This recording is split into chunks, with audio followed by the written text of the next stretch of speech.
찬양합니다. 우리가 하나님의 말씀 앞에 온다는 건 우리 사람에게 가장 큰 축복이죠. 그리고 특별히 이 시대에 오늘날 현재의 말씀 앞에 오는 것은 우리가 얻는 큰 분깃입니다. 자매님들이 우리와 함께 이러한 말씀을 교통 안에 있게 하심을 감사합니다.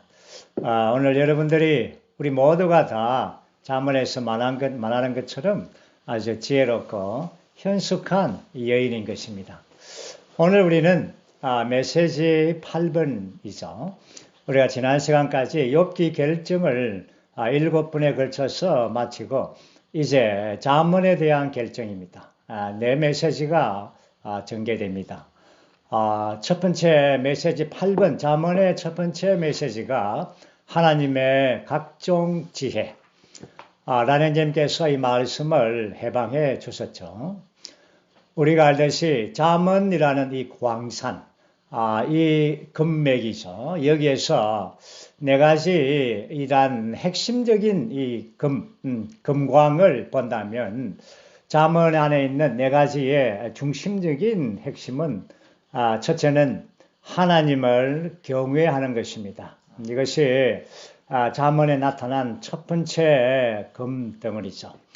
두 번째는 지혜를 얻는 것입니다. 사람은 지혜가 매우 필요합니다. 이 방면에 대해서 우리가 오늘 자세하게 볼 것입니다. 세 번째 금덩어리는 바로 부모를 공경하는 것입니다. 이것도 굉장히 잠언 안에서 깊은 중요한 것입니다. 네 번째는 결혼을 존귀하게 여기는 것입니다. 이 네 가지의 이러한 금맥이 이 잠언 안에 녹아져 있습니다. 오늘 이 메시지 8번의 이러한 제목은 바로 두 번째 금덩어리죠. 이것은 바로 하나님의 각종 지혜, 지혜입니다. 라는 개념의 서두에서 이렇게 말씀했습니다. 지혜 자체에 대한 이 의미를 먼저 말씀해 주었습니다. 지혜에 대한 이 의미는 두 각도를 가지고 있습니다. 첫 번째 방면은 바로 일반적인 의미이죠. 그것은 바로 어떤 사람이 지혜 있다, 지혜롭다 이러한 단어를 쓸 때 이 지혜라는 것은 이러한 네 가지 항목을 가지고 있습니다. 그것은 바로 깊은 명철이 있다. 또한 예리한 분별력이 있다. 또한 통찰력을 가지고 있다. 또한 건전한 판단을 한다. 이 네 가지의 이러한 의미가 바로 지혜라는 것입니다. 이것이 일반적인 지혜에 대한 의미이죠. 그 다음에 체험적인 의미는 이러한 깊은 명찰과 예리한 분별력과 통찰력과 건전한 판단 이러한 것들을 할 수 있는 이러한 역량 이것이 바로 모든 사람들이 우리가 일하는 이러한 방식이죠. 어떤 사람이 지혜롭다면 이러한 그 일을 계획하고 시작하고 수행할 때 이 네 가지의 항목을 가지고 이렇게 수행한다는 것입니다. 이것이 바로 아주 체험적인 것이죠. 이것이 지혜로운 사람, 지혜롭다고 할 수가 있는 것입니다. 이제 오늘 이 잠언서의 이러한 말씀은 많은 하나님의 각종 지혜가 포함되어 있습니다. 마치 아버지가 어린 아들에게 이렇게 하나씩 말씀해 주는 것입니다.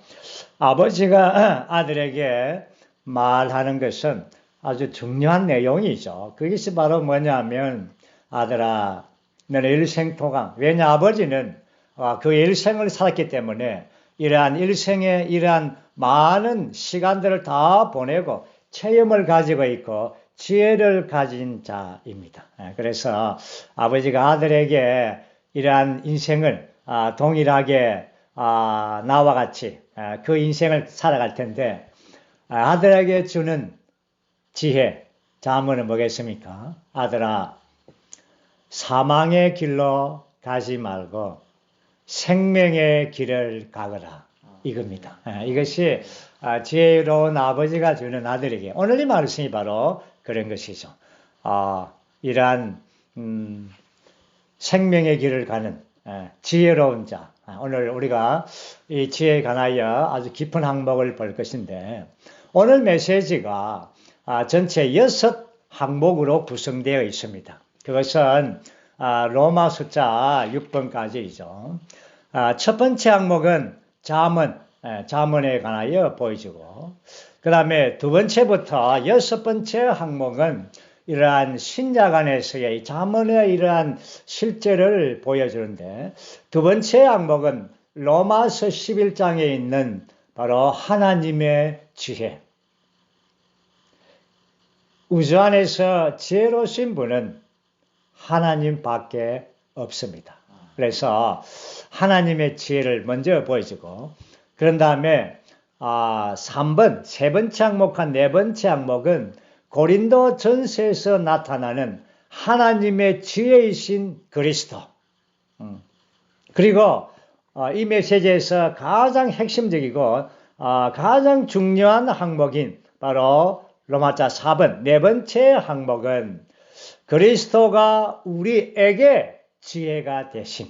오늘 이 부분이 아주 핵심적인 내용입니다. 그리고 다섯 번째 항목이 에베소서의 말씀입니다. 하나님의 각종 지혜. 오늘 에베소서에 나온 하나님의 각종 지혜가 바로 오늘 메시지의 주제, 제목입니다.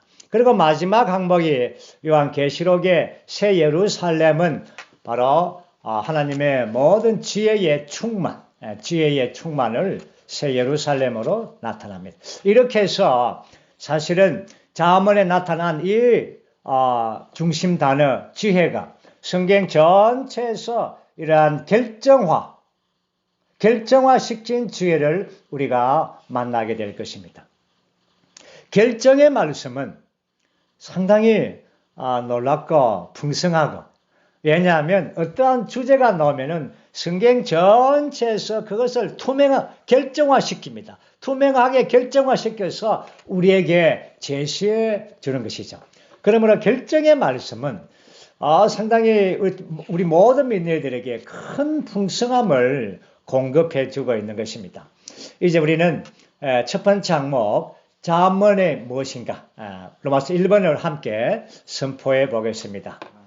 잠언은 우리가 하나님을 접촉함으로써 그분께 받는 지혜를 강조한다. 잠언은 지혜의 책이죠. 그러므로 잠언의 주제는 하나님의 지혜로 경건한 생활을 하는 것입니다. 사람에게는 이러한 생활할 때에 지식보다 지혜가 참 필요합니다. 그래서 이 잠언의 주제가 바로 하나님의 지혜를 받음으로 우리의 삶이 경건한 생활을 하는 것입니다. 그러므로 잠언의 이제 중심 사상은 우리가 지혜를 추구하는 것입니다. 사람이 이제 지혜를 추구하면서 이 지혜를 통하여 하나님께 기쁘게 받아질 만한 그러한 생활을 사는 것입니다. 다시 말해서 우리가 지혜에 관하여 지혜를 알고 배운다면 지혜롭게 생활한다면 하나님께 기쁘게 받아들여지는 것입니다. 이제 사실 오늘 우리가 계속해서 이 지혜에 관한 것을 보겠지만 지혜는 하나님만이 지혜로우신 분입니다. 오늘 우리가 찬송가 20장에서 부른 것처럼 하나님은 그분은 지혜가 광대하신 분이죠. 그러므로 지혜는 하나님에게서 나옵니다. 지혜는 하나님께서 우리에게 주시는 것입니다. 하나님의 입에서 나오는 모든 말씀은 바로 지혜입니다. 지식과 명철이 나온다고 잠언에서 말씀하고 있죠. 그러므로 오늘 우리가 이 지혜를 대할 때 지혜는 세상에 있는 금과 은보다, 어떤 보석보다, 어떤 재물보다 정말 탐내 볼 필요가 있습니다. 여러분들은 정말 세상에서 탐나는 것들이 있지 않습니까? 그러나 누가 지혜를 탐내 본 사람이 있습니까? 오늘 여기에 이 인터넷 함께 이 교통에 참여한 자매님들은 다 지혜를 탐내시기 바랍니다. 지혜에 여러분의 시간과 여러분의 모든 어떠한 에너지들을 투자하십시오. 지혜에 투자하시기를 원합니다. 예. 그리고 잠언을 이렇게 읽어보면 이 지혜라는 이러한 말이 어떤 일의 생활, 이러한 방면을 포함할 뿐 아니라 지혜를 한 인격으로 설명해 주고 있습니다. 다시 말해서 이 잠언에 나오는 지혜는 한 인격화된 것인데 그것은 바로 신성한 삼일성의 둘째 분인 그리스도를 인격화한 것입니다. 그래서 잠언서 3장에 보면 여호와는 지혜로 땅에 기초를 놓으셨고 할 때 지혜로, 이 지혜가 바로 신약에 올 때에 바로 그리스도께서 땅을 창조하셨다. 땅에 기초를 놓으셨죠. 그러므로 지혜는 바로 두 번째 삼일성의 두 번째 분이신 그리스도를 말해주고 있습니다. 이제 두 번째 로마서 두 번째 항목부터 이제 신약의 방면을 볼 것입니다. 로마서 2번 한번 우리가 선포하죠. 로마서 11장 33절 상반절은 오 하나님의 풍성과 지혜와 지식은 깊습니다 라고 하며 하나님의 지혜에 관해 말한다. 여기에서 오 하나님의 풍성과 지혜와 지식은 깊습니다. 이 감탄이죠. 교회 생활은 하나님의 지혜를 감탄하는 생활이어야 합니다. 물론 우리가 집회 가운데 만찬을 통하여 하나님의 정말 그분의 지혜를 감탄하고 찬송을 하죠. 그러나 우리가 이 만물 가운데 생활 가운데서 정말 하나님의 지혜를 감탄한다는 것은 우리 그리스도의 생활에 매우 중요한 것입니다. 우리가 알듯이 지혜와 지식은 차이가 있죠. 지혜는 우리가 서두에서 제가 말씀드린 것처럼 어떠한 상황을 계획하고 이제 목적을 세우고 그럴 때에 어떠한 이 일을 수행할 때에 이러한 체험적인 이러한 지혜를 갖는 것이죠. 그러나 지식이라고 하면 바로 시작하신 것, 그것을 적용하고 그분께서 시작하시고 적용하고 오실 때에 이제 일에 하실 때는 그분의 지식을 나타내 보이십니다. 그러므로 지혜와 지식은 이제 함께 가는 것입니다. 그러나 지혜가 더 넓은 범위에서 풍성함을 보여주고 있습니다. 고린도전서 2장에서 바울은 하나님의 지혜에 관하여 많이 말씀하고 있는데 하나님의 지혜는 비밀 안에 있는 하나님의 지혜이다. 곧 감추어져 있던 지혜라고 말합니다. 바울은 이것은 하나님께서 우리의 영광을 위하여 세상이 시작되기 전에 미리 정해 놓은 것이라고 말합니다. 바로 이 하나님의 지혜, 비밀 안에 감춰 놓은 그 하나님의 지혜가 바로 그리스도인 것을 보여주고 있습니다. 하나님의 중심이고 우리의 누림을 위한 우리의 몫이 바로 이 그리스도는 하나님의 비밀 안에 감춰 놓으신 하나님의 지혜입니다. 그러므로 이 지혜는 깊고 심오한 것입니다. 바울은 고린도 전서를 쓸 때 물론 11가지의 문제를 배경으로 가지고 있지만 거기에서 이제 그리스도에 관하여 이런 말씀을 쓸 때 하나님의 깊은 것들, 하나님의 비밀들, 하나님의 지혜, 이러한 단어로서 그리스도의 깊은 방면을 계시해 주고 있습니다. 그리고 로마서 16장에 이르면, 로마서 끝부분에 가게 되면 바울은 이러한 하나님을 이렇게 찬양할 때에 유일하시고 지혜로우신 하나님께 예수 그리스도를 통하여 영광이 영원무궁하게 있으시기를 바랍니다. 이렇게 찬양함으로 로마서를 마치죠. 다시 말해서 하나님은 정말 모든 방면에서 우리를 대하심에서, 우리를 인도하심에서, 우리 안에 역사하심으로써 그분은 지혜로우신 분이십니다. 그래서 우리는 만찬 집회가 끝날 때 우리는 하나님의 찬양하고 하나님께 영광을 돌릴 때, 하나님을 경배할 때에 우리는 그분의 지혜로우심을 경배하게 되는 것입니다. 하나님의 지혜는 아주 간략하게 핵심적으로 말한다면 예수 그리스도를 우리에게 주신 것입니다. 이 예수 그리스도가 바로 이 세상이 시작되기 전에, 영원 전에 감추어 놓았던 하나님의 비밀이신 그 그리스도를 우리에게 주셔서 우리가 그 하나님의 지혜이신 비밀이신 그리스도를 통하여 우리가 구원받고 거듭나게 되고 지속적인 이러한 그리스도의 분배하심을 통하여 우리 온 존재가 새롭게 되고 거룩하게 되고 또한 변화되어서 결국 우리를 영광스럽게 하는 것입니다. 만아들의 형상과 같은 형상이 되어서 하나님의 영광 안으로 이끌리는 것입니다. 이것이 하나님의 지혜입니다. 이것을 깨닫는다면 얼마나 하나님의 지혜를 찬양하겠습니까? 이제 우리는 세 번째 항목으로 가죠. 세 번째 항목은 이제 고린도 전서에서 나오는 겁니다. 로마서 3번. 그리스도는 하나님의 지혜이시다. 고린도 전서에서 1장과 2장에서 하나님의 지혜이신 그리스도에 관하여 깊은 것을 말씀하고 있죠.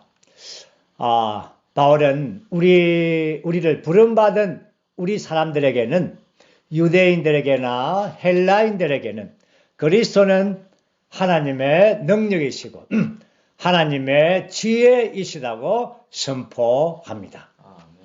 신약에 올 때 이러한 인격화된 하나님의 지혜, 바로 그 지혜의 실제는 그리스도임을 보여주고 있습니다. 그러므로 주 예수님께서 이 땅에 사실 때 바로 하나님의 지혜이신 그분이, 그리스도께서 하나님의 일들을 수행하실 때 바로 그분의 지혜로서 모든 일들을 수행했습니다. 그러므로 이러한 지혜는 그분이 행한 일로 말미암아 나타나고 또한 의롭다는 것이 밝혀지는 것입니다. 누가복음 7장에서도 지혜는 자기의 모든 자녀들로 말미암아 의롭다는 것이 밝혀집니다. 여기에 두 방면을 보면 그리스도께서 바로 의롭다 하는 것을 밝혀주죠. 지혜를 통하여. 그러나 이 믿는 이들이 누구인가? 믿는 이들을 통하여 바로 의롭다 하는 것이 밝혀지는데 이 믿는 이들이 누군가? 믿는 이들은 바로 지혜의 자녀입니다. 오늘 이 표현 아마 처음 들을 수도 있죠. 어쨌든 주 예수님은 이 땅에 하나님의 지혜로서 모든 의로움을 나타내 보였었죠. 그리고 오늘 믿는 이들은 바로 지혜의 자녀들로서 오늘 하나님의 모든 지혜가 믿는 이들을 통하여 이렇게 나타내 보이는 것입니다. 바울은 또 골로새서에서 지혜를 말할 때 그리스도 안에는 지혜와 지식의 모든 보물들이 감추어져 있다라고 말했습니다. 우리가 앞에서 보았듯이 하나님은 지혜, 지식, 모든 것의 근원이십니다. 그러므로 그분 안에 이러한 보물들이 감추어져 있습니다. 그러므로 그리스도 안에는 바로 신격의 모든 충만이 그분의 몸 안에 있습니다. 그러므로 지혜와 지식은 이 보물이신 그리스도 안에 저장되어 있는 것입니다. 그러므로 우리는 그리스도를 가진다면 지혜를 가지는 것이고 바로 지식을 가지는 것이죠. 바로 보물을 가지는 것입니다. 그러므로 우리는 이러한 지혜이신 보물이신 이러한 그리스도를 가지고 얻기 위하여 우리는 열린 그릇으로 매일 순간 주님께 나아가는 것이죠. 주님을 접촉하고 주님과 하나 되고 그럴 때에 생명 주시는 영이신 그리스도께서 우리의 영 안에서 우리의 생각, 감정과 의지와 우리 존재 이러한 속부분 안으로 이렇게 점유되고 스며들고 퍼져나감으로써 우리는 이러한 지혜와 지식과 그의 모든 체험들을 우리가 갖게 되는 것입니다. 사실은 이러한 하나님의 깊은 지혜이신 그 그리스도께서 우리의 영 안에만 있는 문제가 아니죠. 이것이 표현되고 나타나기 위하여 우리의 생각과 감정과 우리의 존재를 적셔주고 하나됨으로써 우리가 지혜로운 사람, 지혜이신 그리스도가 우리 안에서 나타나는 것이죠. 골로새서의 말씀에 의하면 바로 모든 것이 그리스도가 모든 것이고 모든 것 안에 계신다고 할 때 바로 우리가 지혜입니다. 그렇죠? 나중에 우리가 이것을 깊이 볼 때인데 지혜를 얻는 것이 아니라 바로 우리가 그리스도가 되는 것이죠. 우리가 지혜가 되는 것이죠. 우리에게. 이 부분입니다. 이제 로마서 4번 이번 메시지에서 가장 깊고 또 체험적으로 상당히 우리에게 주관적인 이러한 체험이 되는 상당히 깊고 심오한 이러한 방면인 로마서 4번 함께 선포하죠. 믿는 이들로서 우리는 그리스도 안에 있으며 그리스도는 하나님에게서 나오셔서 우리에게 지혜가 되셨다. 고린도전서 1장 30절은 상당히 심오합니다. 상당히 핵심적이죠. 여기에 두 방면이 있죠. 이 구절에 첫 번째는 우리가 그리스도 안에 있다는 것입니다. 우리 모두는 하나님에게서 나서 그리스도 예수님 안에 있고, 과거입니다. 있고, 오늘 대부분의 그리스도인들은 우리의 신분을 사실 모릅니다. 상당히 알아도 그렇게 깊이 있게 모릅니다. 우리도 아마 그럴 수가 있습니다. 많은 우리들 중에 체험은 내 자신이 우리가 그리스도 예수님 안에 있다는 이 깊은 확신을 갖지를 못하고 계속적으로 주님만을 우리 안에 달라고 합니다. 주님을 분배해 주시라고 계속 이렇게 요구하죠. 그러나 하나님의 관점과 또한 이러한 하나님의 신약 경륜 안에서 빛 안에서 볼 때 우리는 하나님에게서 났을 때 그분의 생명과 본성을 받을 때 그리스도 예수님 안에 있습니다. 하나님께서 우리를 보실 때 많은 우리의 체험은 자기의 체험에 근거하고 다들 자기의 체험적으로 하나님을 판단하고 이렇게 평가를 합니다. 그래서 나의 이러한 우리의 체험은 다들 그렇게 깊고 바울처럼 이런 놀라운 체험들을 그렇게 갖지를 못하지 않습니까?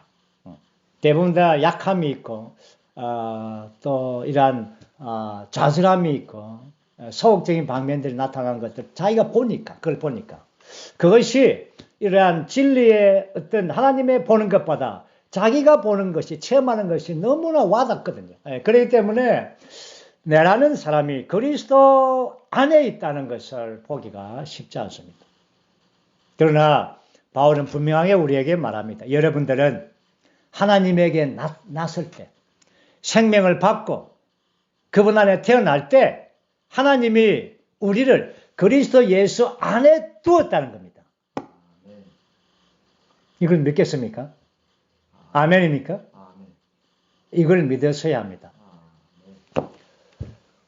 그러므로 주님은 하나님께서 우리를 보실 때 우리는 안 보입니다. 그리스도만 보이는 것입니다. 이것이 바로 의의, 신약에 올 때 의의 옷을 우리에게 입혀준 겁니다. 통옷입니다. 머리에서 발끝까지 그리스도만 보이는 겁니다. 우리는 그리스도 예수님 안에 있습니다. 그러고 난 다음에 우리가 그리스도 예수님 안에 있을 때에 이제 두 번째 항목이 무엇입니까? 이 그리스도는 그렇죠? 하나님에게 나오셔서 우리에게 지혜가 되셨다. 우리에게. 여기에서 이제 여기 나중에 우리가 볼 텐데 우리에게 지혜가 되셨다.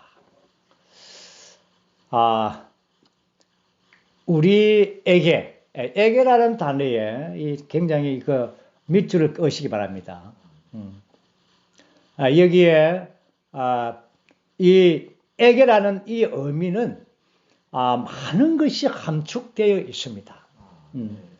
그것의 함축이 바로 첫 번째 함축이 이러한 전달이라는 것입니다. 이거 굉장히 중요한 겁니다. 흐름이죠. 전달과 흐름. 체험적으로 계속적으로 우리 안에 유기적인 연계를 통하여 그리스도께서 우리에게 이 전달과 흐름을 통하여 지혜가 되게 하는 것입니다. 이 말의 의미는 하나님께서 우리에게 하나님의 지혜를 주셨다라는 의미가 아닙니다. 또 그리스도께서 우리의 지혜가 되게 하신 것도 사실 아닙니다. 우리는 그냥 통상적으로 그리스도가 우리의 지혜에 있습니다 라고 말하는데 물론 틀린 건 아닙니다만 그러나 깊은 의미에서 보면 그리스도가 우리의 지혜가 되는 것보다 그리스도가 우리에게 지혜가 되는 것은 굉장히 다릅니다. 그리스도 우리의 지혜가 되는 것은 상당히 객관성을 가지고 있습니다.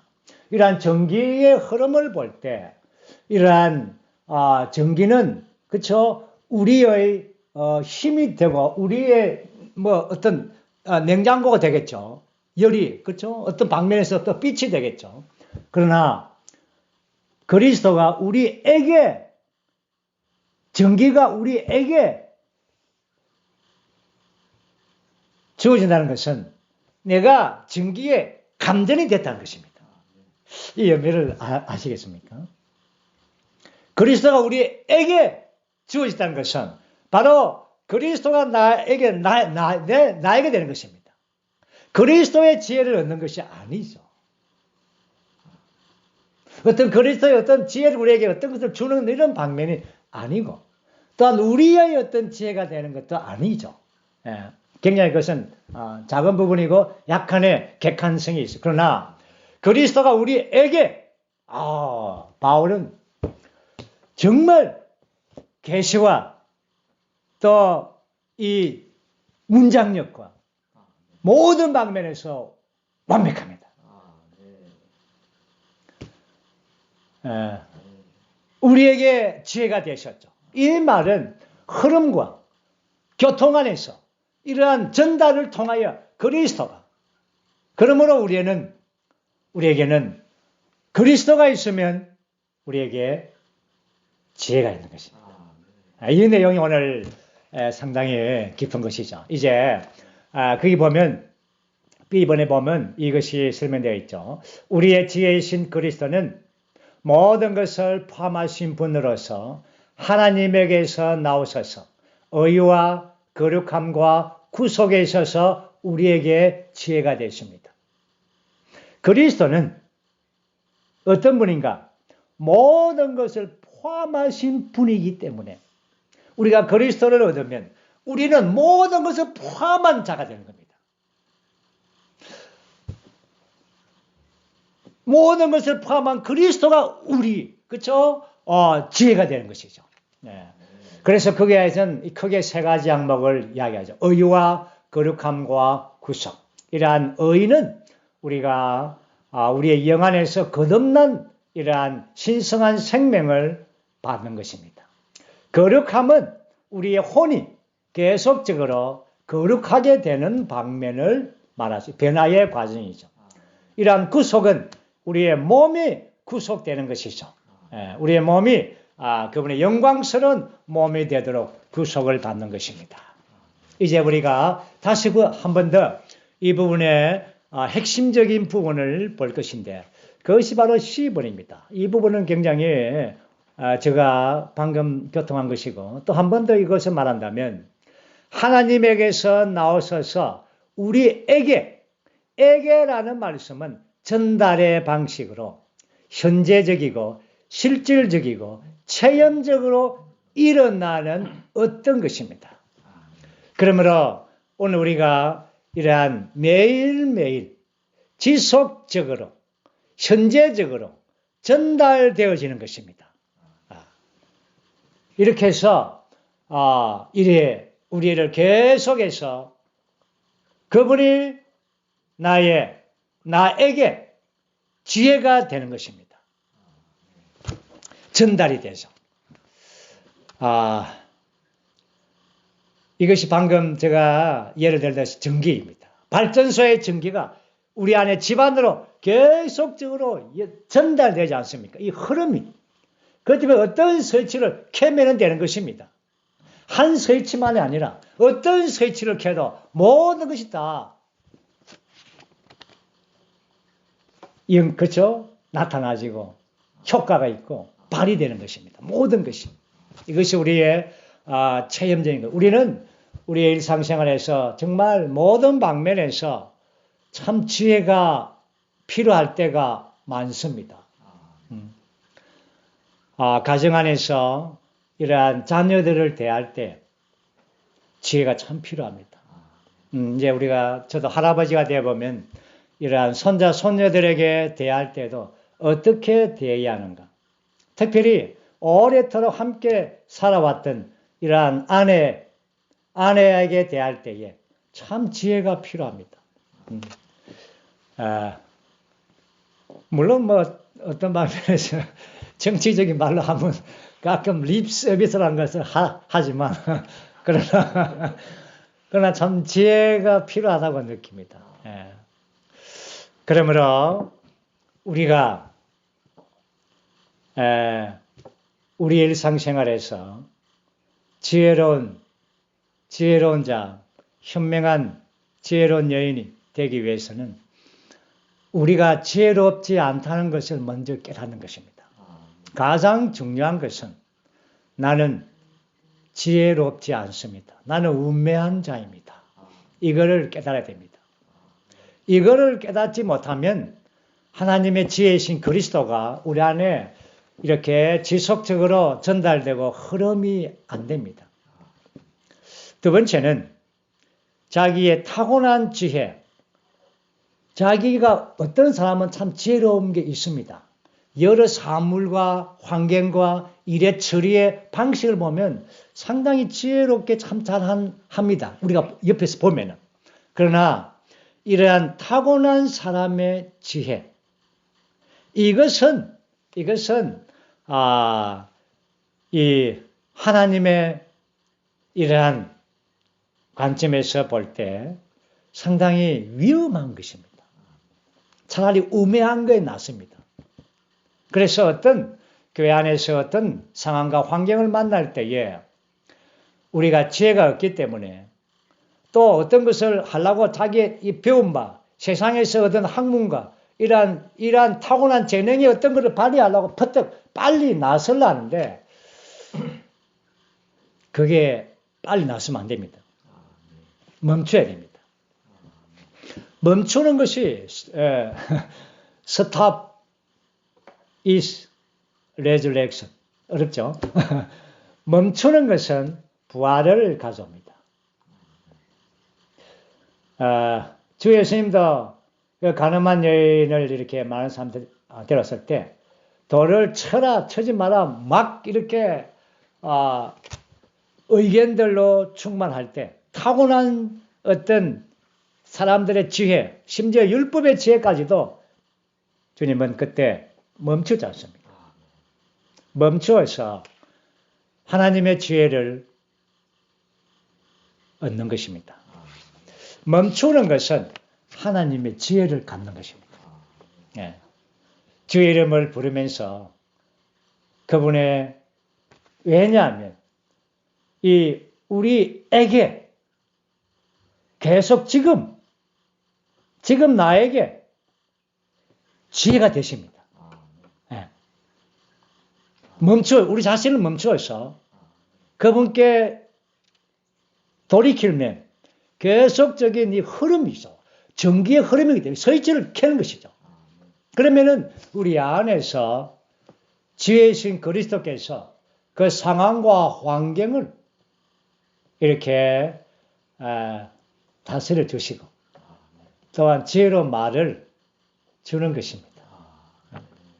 바울은 고린도 성도들이 그렇지 않습니까? 상당히 지혜롭다고 막 여기십니다. 그러나 하나님의 지혜가 그리스도가 참된 지혜입니다. 아시아 말했네요. 그 다음에 5번 장목이 바로 교회를 통하여 각종 지혜가 하늘의 영역들에 있는 통치자들과 권세자들에게 알려집니다. 이것이 이 악한 자들, 사탄과 그의 천사들이죠. 이러한 그들은 하나님의 이러한 반역 안에 있습니다. 사실은 이 사탄의 반역도 어쩌면 하나님의 지혜의 범위 안에 있는 것입니다. 하나님의 지혜는 이 사탄에 대하여 이 배역에 대하여 선고를 했습니다. 그리고 또 십자가에서 주 예수님께서 심판했죠. 이제 나중에 이기는 자들을 통하여 산야에 의해서 사탄의 집행을 당합니다. 그리고 최종 불못으로 갑니다. 이것이 하나님의 지혜이죠. 마지막에 6번 장목은 바로 새 예루살렘. 새 예루살렘은 이러한 지혜로 충만한 성입니다. 하나님께서 설계하시고 건축하신 이러한 성이죠. 하나님의 목적이 이러한 완전히 성취된 그러한 성. 그 성은 바로 지혜의 성입니다. 하나님 사람의 이러한 연합. 지혜의 모든 우리 안에 지혜의 완성. 지혜로운 다시 말해서 지혜로운 하나님 사람들의 결정체. 마지막으로 우리가 12번을 선포하고 마치겠습니다. 하나님은 그분의 각종 지혜를 완전히 나타내 보이는 그러한 성을 설계하시고 건축하시는 지혜로운 설계자, 건축자이시다. 아멘. 오늘 우리는 하나님의 각종 지혜에 관한 특별히 고린도전서 1장 30절에 이러한 깊은 항목을 봤습니다. 어쨌든 오늘부터 이러한 지혜, 자문의 모든 결정에 함께 추구하고 누리시기를 원합니다. 아멘.